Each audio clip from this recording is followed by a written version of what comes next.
Okie dokie. So, starting with attendance, obviously. Stephanie, can money buy you happiness? Why or why not? Yes,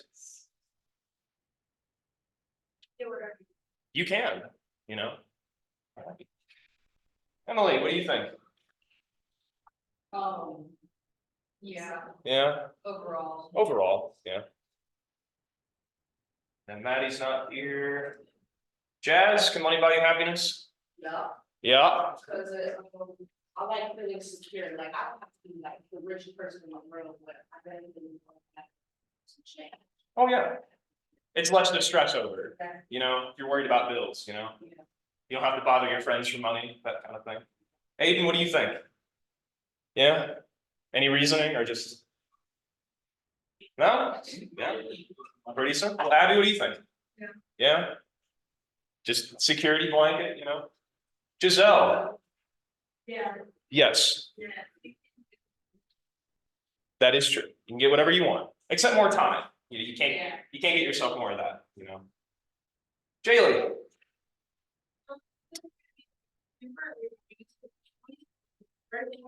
That is true, you know? You only have it until you don't. Lacey? I think, yes, because, especially because in poor families, a lot of things that keep them from being happy, is like financial security. Sure. I mean, it's like, a lot of poor people aren't happy because they can't afford food, or when you miss that. So, Right. I feel like we can. Absolutely. Like this umbrella, you know? Money bought that and now I'm not wet, so there you go. If I was wet, I'd be unhappy. Michael? Yes, Yes, it's nice to have. it is nice to have money, you know? Why do you think I'm here? I'm just kidding. Armin's not here. Thank you. There's either blue pants or the khakis, so, you know, you'll get blue pants tomorrow, or Thursday. Lily?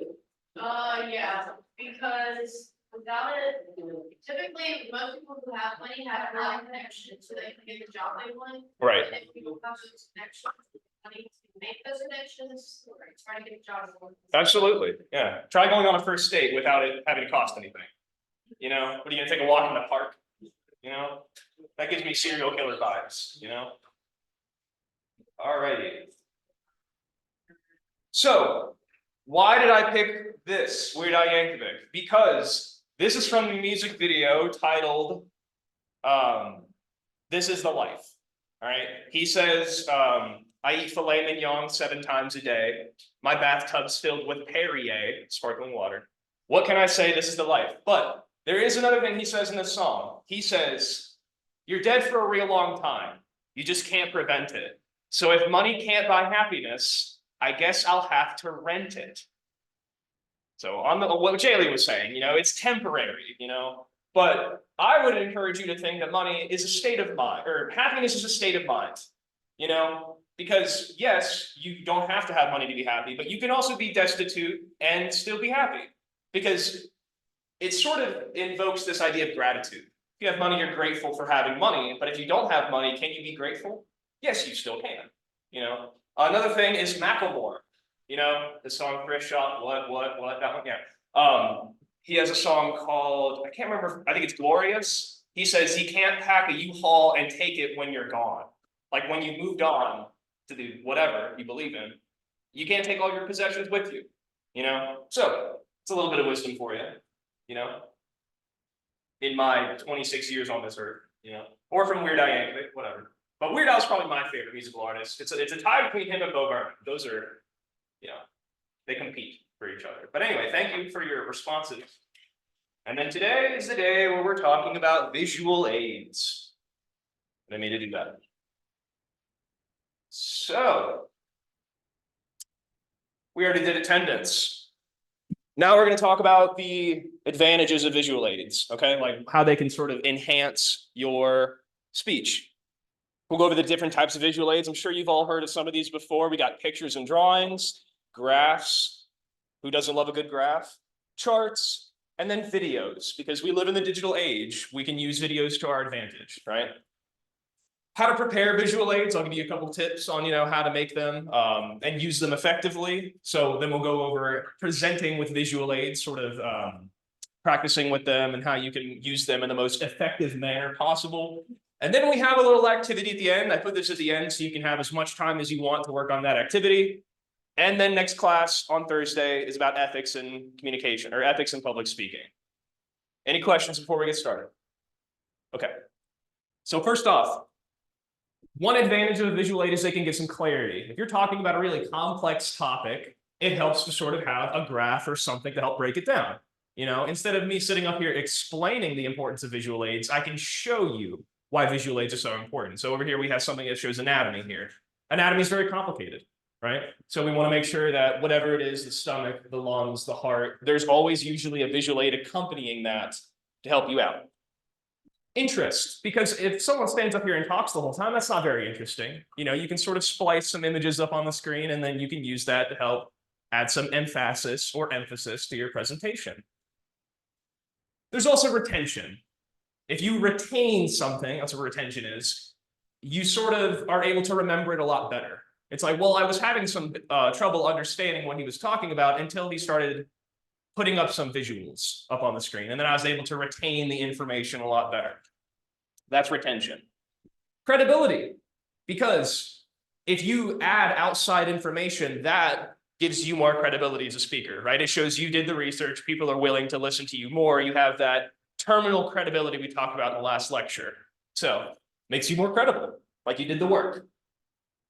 And then it makes you more persuasive overall. You can have a more embellished point because it's no longer you just talking and then citing sources that you found. You can say, well, here's how you can see that what I'm saying actually does make a difference. So clarity, interest, retention, credibility, persuasiveness. Those are some advantages. The kinds of visual aids, I already kind of talked about this. We got objects and models, right? Like a diorama, made out of clay. Back in the good old, who remembers fourth grade, social studies, right? Dioramas. Photos and drawings, that's what Lacey brought in her presentation. She talked about herself. She had her drawings, that she was like, hey, look at this, some stuff I drew. Yes, I'm singling you out, Lacey, sorry. Graphs, charts, videos, the speaker, right? If you, like that speech, the informative speech example on our Canvas page that talks about yoga, in that, the speaker says that now I'm going to demonstrate this pose. Now I'm going to demonstrate this pose. So you are actually a visual aid, believe it or not. Even your clothing can be a visual aid. And then presentation technology. We got PowerPoint as the most basic layer. And then there's Prezi. Anybody in here use Prezi?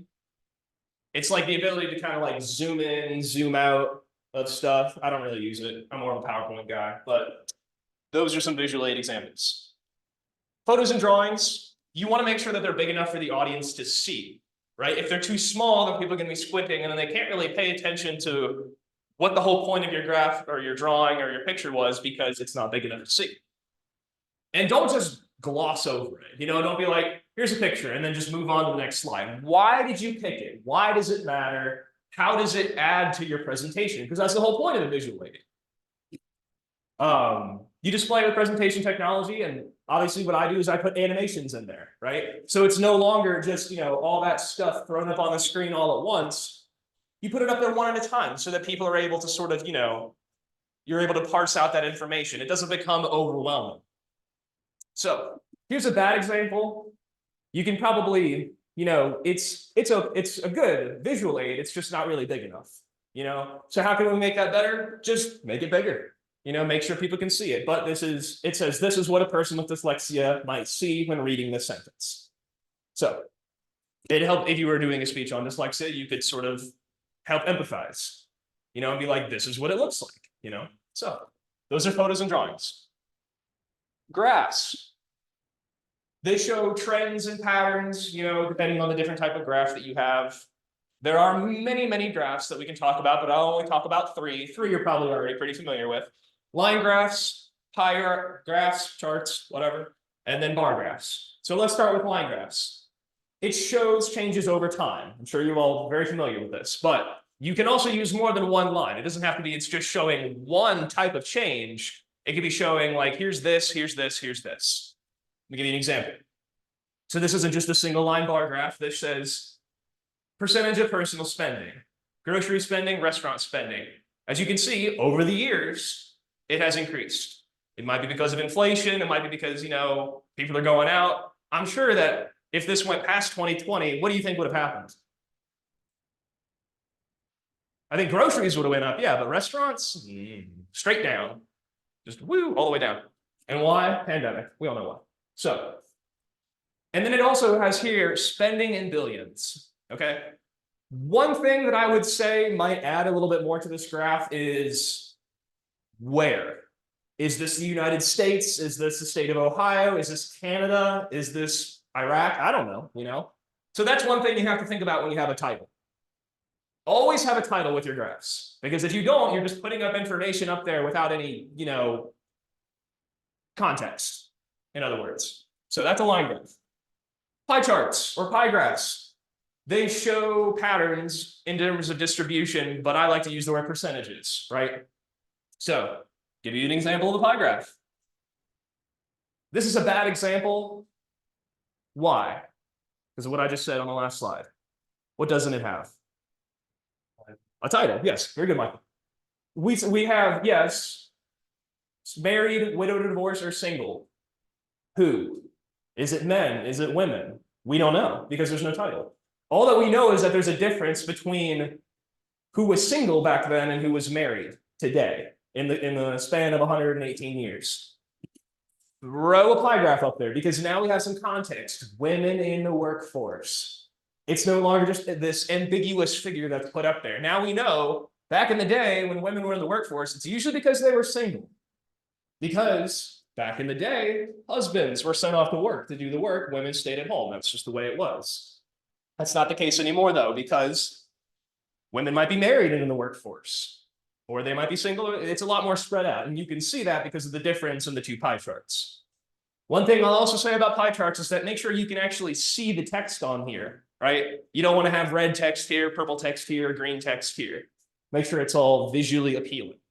So those are pie charts. Let's move on to the last one, which are bar graphs. Vertical or horizontal bars. Vertical being this way, horizontal being this way, And those are just different comparisons. Here's a bad example. Median household income, unemployment rate, college degrees. And it says blacks, whites, Hispanics. So it's bad because there isn't a title again. We fix that by saying it. When I pulled up this PowerPoint, it didn't even have a title. I had to make up my own title, right? So I said how degree acquisition affects unemployment and household income, right? As we can see, the trend sort of here is that if you have a college degree, there's more of a household income and the unemployment rate too. So it's just comparing it among multiple figures, right? It's not just saying, you could isolate it and be like, of Hispanics, the unemployment rate is slightly higher, not quite the highest. And then how does that gauge with median household income? The point you might make with this graph is that getting a college degree helps stave off unemployment and helps grant you a higher household income, right? Because we have this one here, 62,000 is the median household income. It's the same down here with college degrees being 37%, right? But there's a lot of ways you can use data to your advantage. Just don't manipulate people with data, right? It's very important. You don't want to look at this and have a hasty generalization, right? Like we talked about last lecture. So charts.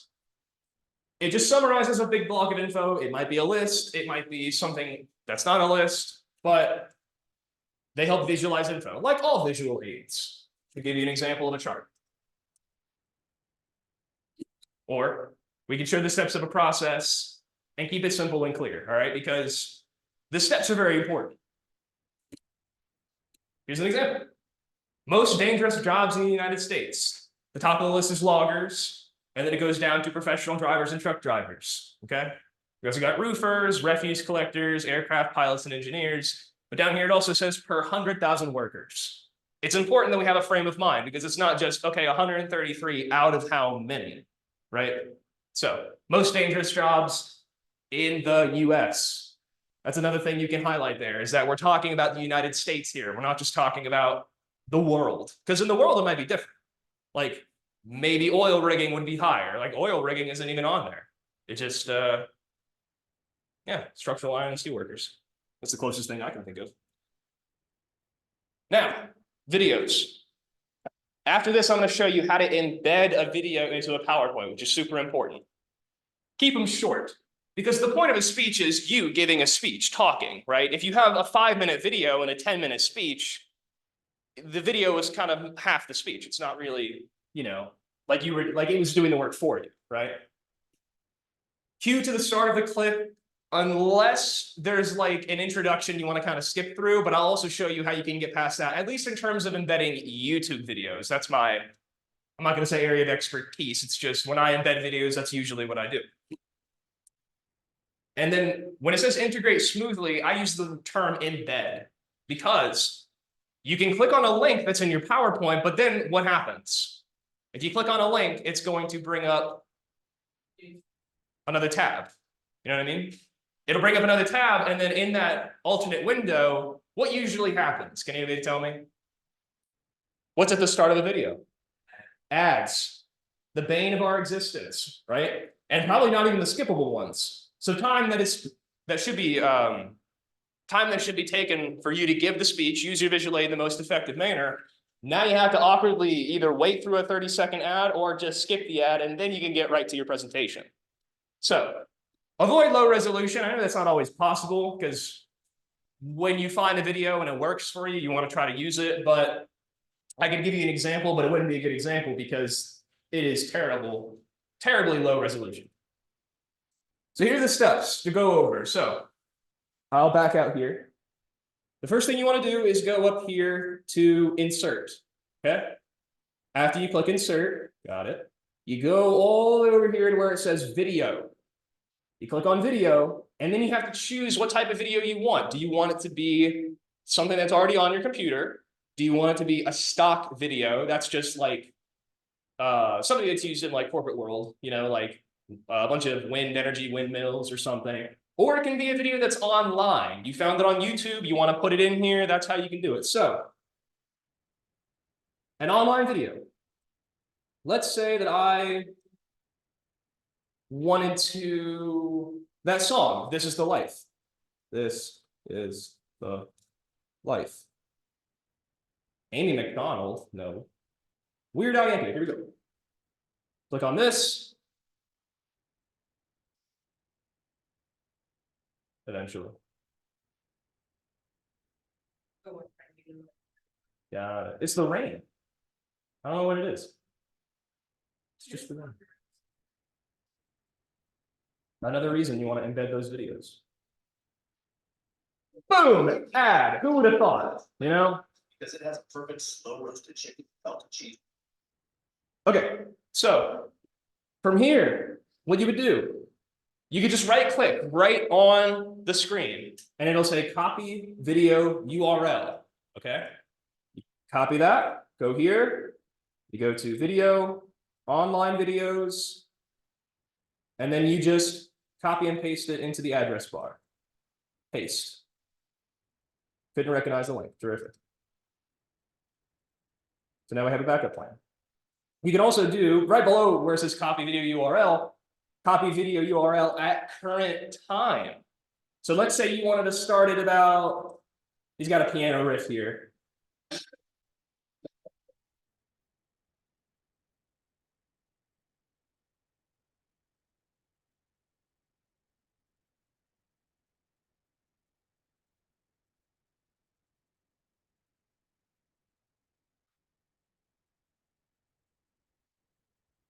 Let's say you wanted to start it right here instead of, so you can just skip that whole 21 seconds of piano.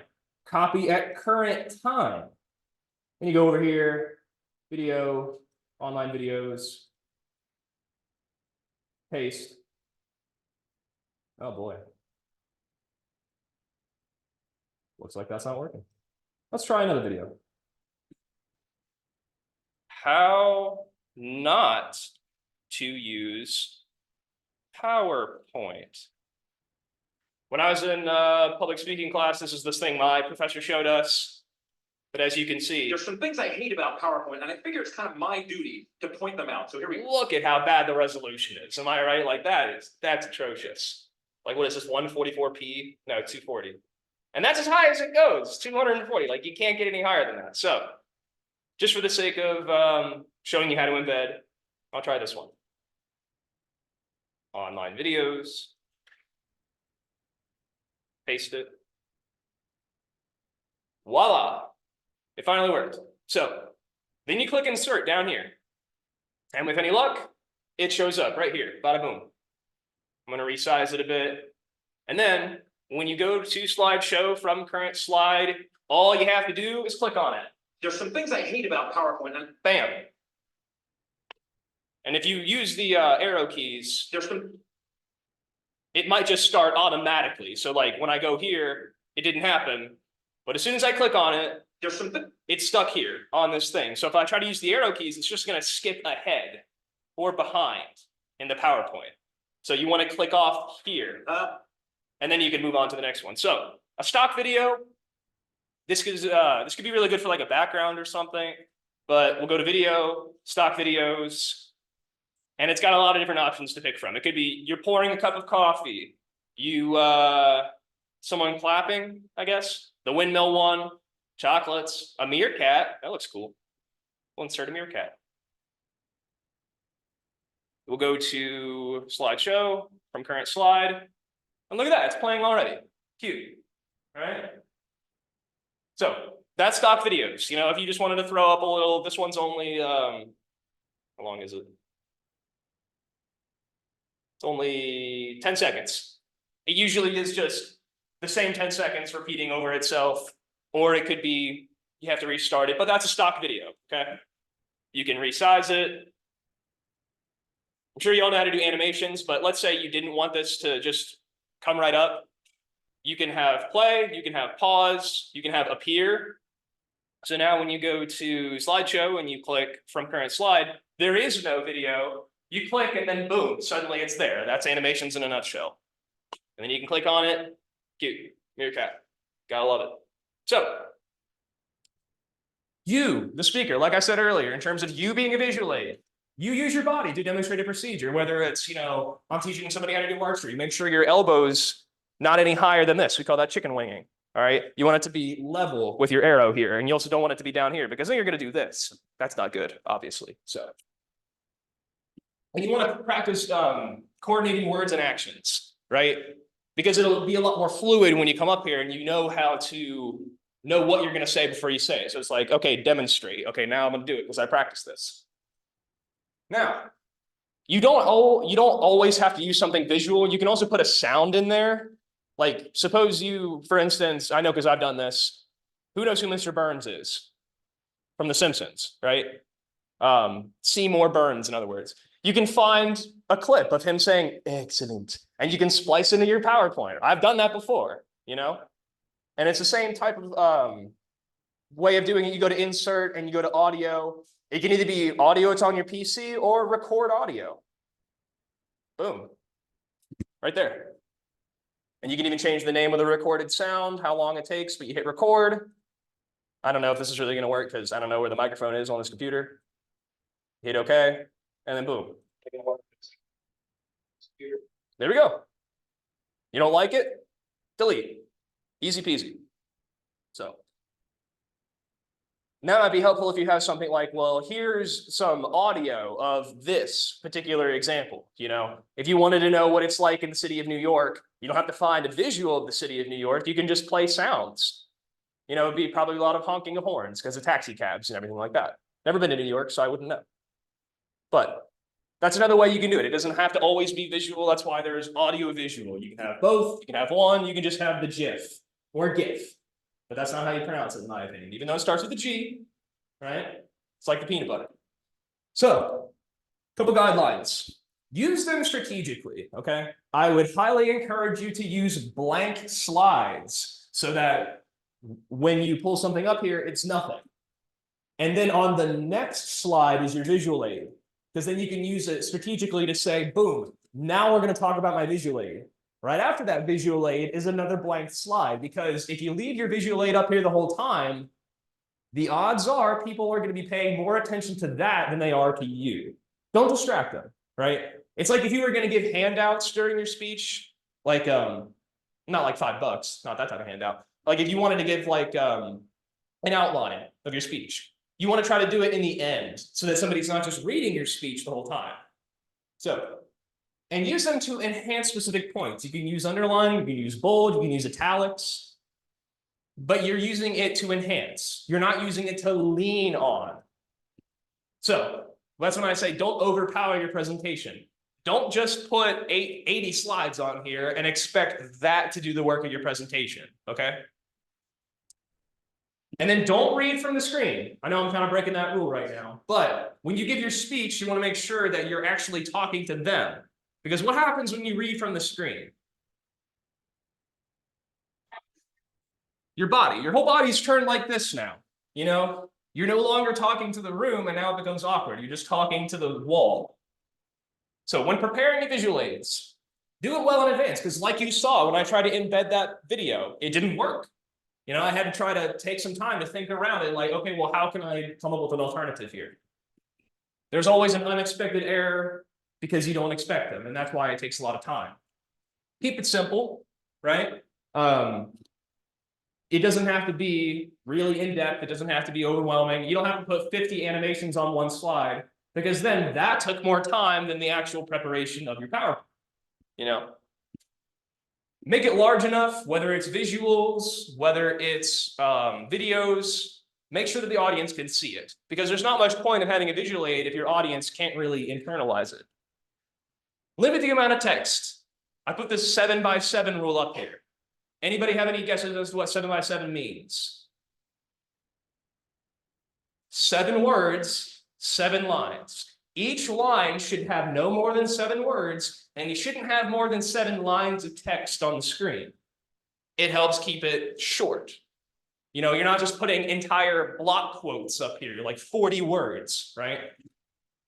Use fonts effectively, because right up here, we got 2 different types of fonts, right? We got a bigger, bolder title font, and then we got the lesser ones that are, you know, smaller.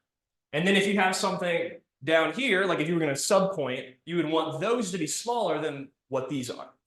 So that's using fonts effectively. And then also use color effectively too. I'm matching, you know, with my shirt in the PowerPoint, but on my next slide, you'll see what it's like to not use color effectively. And then also use images strategically, right? We want to make sure that when we put them up there, all the attention in the room is put on the screen. It's not just on me and then on the visual aid, parse it out, you know? And then when you eliminate the visual aid, all the attention's back on you, right? Limited text. So as you can see here, 1, 2, 3. There's not a lot of text on this slide. We know the location, what it is, and then how many people come there. That's it. We don't have to have an overly complicated piece of information on here. And then effective fonts. Clear and easy to read, right? Normal case. We don't have wingdings, right? Excuse me, we don't have like the old medieval typey font, that type of thing. 2 per slide, the bold title one and then the non-title one. Standardize across your slides, because that just makes it seem like, you know, you're professional, right? It's not different on every single one, because then it not only does it make you seem less credible, it makes you seem like you put more effort into the design of your PowerPoint than your actual speech. And then properly sized titles and then body text, right? This is all big enough for you to see, I hope, you know. Here's some examples. So this is the medieval type one that I was talking about. It's called Blackmore. But here's the more effective ones here. Times New Roman, Verdanda, Cambria, Courier, Baskerville. Because handwriting, it can kind of be hard to see, especially if you have a lot of text, which you shouldn't. But Cracked is another one. And while these are okay for, you know, your own personal use, it's better to go with the ones on the right here. Right, yeah. Now, effective colors. High contrast. It means that it's not too bright and it's not too dark, okay? I like to think of the word contrast as like the sun. How bright is it? It's easy to see, and we have a limited number of colors up here. I got black, white, purple, and then that little bit of red, maroon, scarlet, whatever type of red, salmon. Consistent across slides. You don't want to have a yellow and then a purple and then a green. But here's a bad example, right? I know, it's just like it makes you wince. As you can see, we can't really understand that, you know? Like, yeah, if we squint and we pay enough attention to it, we know it says high contrast, but it's sort of hard to sort of understand everything that's on that slide. So this is a bad example. Go with the one before, but try to have opposite colors on there, right? Okay, strategic images. Make sure they're big enough. I can't say that enough, right? High resolution. Make it clear, make it simple. And then have the title and the source included on your slide. Because if you throw an image on the screen, I'll go back to my original slide here. Right here, boom. It says Peter M. Fisher Getty Images here at the bottom. So you at least give a source for where it came from, right? This one, same thing, you know? And even with this one, I told you where it came from. But you wouldn't have to do that if you just put something right down here at the bottom. And how can you do that? You go to Insert. You go to, where is it? Text box. And then you can drag a little text box right here. Bada boom. And then you can type in Weird Al Yankovic hyphen, this is the life, right? Sort of saying, okay, this is where the information came from. You could put a hyperlink, but the audience can't click on the hyperlink, right? So it's better to just sort of say, okay, no, here's where it came from, right? And then that way you don't have to sit up here and contextualize it yourself. You can spend time talking about your speech, and you don't have to say, okay, this is where I got this picture. So I did a screenshot, and then I just cropped it out. So that's how I did it. Righto. So back to, okay. And all right. Oh man, I meant to do it from current slide. Okay, so display where listeners can see. This is a little bit different if you had like one of those 3x, what were they called? Like the science fair, you know, like the poster board, that type of thing. It'd be different if it was like sort of off to the side, but when you have it in the center of the room, it's pretty easy for people to see. Don't skip over them, right? There's a reason you got a visual aid, might as well talk about it, you know? And don't spend 2 minutes talking about it, maybe like 30 seconds, you know? Only when discussing. That's why I say blank slides. Put a blank slide up here, then your visual aid, and then another blank slide so you can selectively attend to people. Use selective attention. Be clear and be concise. Concise meaning to the point, you know? What was the point of you bringing this up? Why is it put into your persuasive speech or informative or whatever? Talk to the audience, not your visual aid, you know? It's okay to sort of do a 45-degree angle, right? Where you're sort of doing this and then talking to them, but don't ever go to the 90-degree angle, right? It becomes awkward. And then practice, practice, practice with visual aids so that you can effectively, smoothly put them into your PowerPoint. And then this one's kind of not really the case for this classroom because all this stuff usually is up to par. And I can sort of practice with it ahead of time. But check your room and your equipment, right? You want to make sure that when you go to play your video, it actually has sound. Because I can't tell you how many, anybody, raise your hand if you've ever been there. Somebody goes to play a video and there's just no sound. Yeah, we've all been there. And it just, the train comes to a grinding halt. Nobody's paying attention because now all they're thinking about is, oh boy, this is awkward. So that's presenting visual aids. Now in terms of your activity, any questions about anything we talked about? I know you've all probably used PowerPoints before, but what I want you to do is try to find a visual aid for your upcoming persuasive speech, you know? Do you want to talk about the Native American women that are going missing in America every year? Do you want to talk about the Innocence Project? You know, people being falsely accused of crimes. You know, what's a visual aid that works for that? Do you want to talk about homelessness? You know, that's just very broad thing you can talk about. Why did you pick that visual aid? Okay. Like I'm talking about this, so I thought this would be an effective visual aid. And then how do you want to incorporate it into your speech? Do you want to use it as an attention getter? You know, like, do you want to show us a little kid in the Middle East who's surrounded by wreckage to talk about, like, this is why we need to end war in a certain place? Do you want to have a guy holding a cardboard sign? You know, what example, like, how do you want to put that into your speech? So I'll freeze it right here. Check the time. It is 10:07. We'll work on this for about half an hour. So you can sort of find something that works for you. You can brainstorm your topic if you don't have an idea yet. That sort of thing. So I'll be up here if you have any questions and you can work on it.